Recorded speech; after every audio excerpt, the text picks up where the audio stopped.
قسمت کا لکھا پڑھ نہیں سکتے ہو تو سن لو، ایک دیپ بجھاؤ گے تو 100 اور جلیں گے، ایک دیپ بجھاؤ گے تو 100 اور جلیں گے، مانے نہ کوئی مانے مگر ایسا ہوا ہے، گزرے ہوئے 100 سال کی تاریخ۔ شہدائے احمدیت، شہدائے احمدیت، شہدائے احمدیت، شہدائے احمدیت، نعرہ تکبیر، نعرہ مولا۔ ذات جاودانی ہم سر نہیں ہے اس کا کوئی نہ کوئی ثانی، ہم دو ثنا اسی کو جو ذات جاودانی، ہم سر نہیں ہے اس کا کوئی نہ کوئی ثانی، باقی وہی ہمیشہ غیر اس کے سب ہے فانی، غیروں سے دل لگانا جھوٹی ہے سب کہانی، سب غیر ہے وہی ہے ایک دل کا یار جانی، دل میں میرے یہی ہے سبحان میرانی، قرآن کتاب رحماں سکھلائے راہ عرفاں، جو اس کے پڑھنے والے ان پر خدا کے فیضاں، ان پر خدا کی رحمت، جو اس پہ لائے ایمان، یہ روز گر مبارک سبحان میرانی، قرآن کو یاد رکھنا، پاک اعتقاد رکھنا، فکر معاد رکھنا، پاس اپنے ذات رکھنا۔ نعرہ تکبیر، نعرہ تکبیر،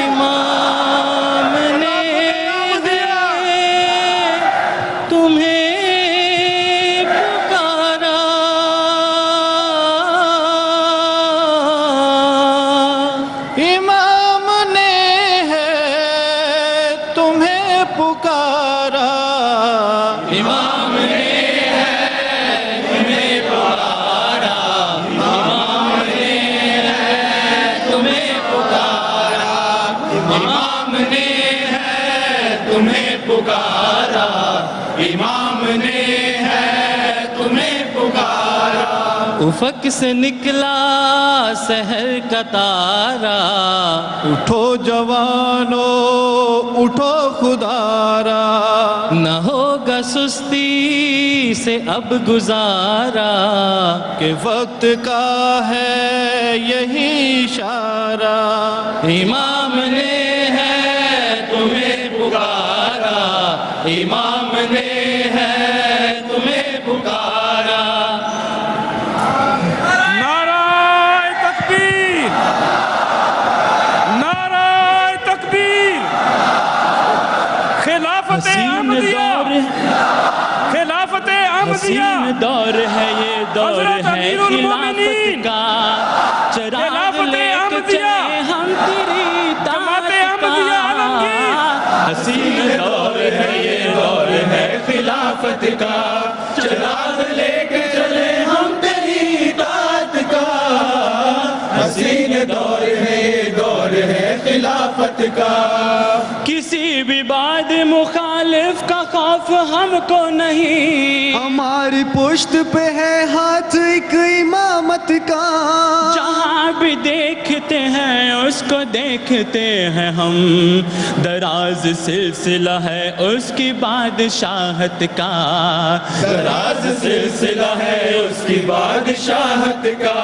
چراغ لے کے چلے ہم تیری اطاعت کا، حسین دور ہے یہ دور ہے خلافت کا فگاروں پہ ایک جلوہ نور سے اتری تسکین دل ابن منصور سے اتری تسکین دل ابن منصور سے شب کے ماروں پہ آئے سحر سیدی ہو سلام و ظفر آپ پر سیدی ہو سلام و ظفر آپ پر سیدی تیرے سایہ شفقت میں پھولیں پھلیں ہم بسر زندگی خادمانہ کریں تیرے چاکر رہیں عمر بھر سیدی تیرے چاکر رہیں عمر بھر سیدی ہو سے چاکر رہیں عمر بھر سیدی ہو سلام و ظفر آپ پر سیدی ہو سلام و ظفر آپ پر سیدی ہو سلام و ظفر آپ پر سیدی انی ماں کا یا السلام علیکم ورحمۃ اللہ وبرکاتہ. السلام علیکم السلام علیکم السلام علیکم السلام علیکم.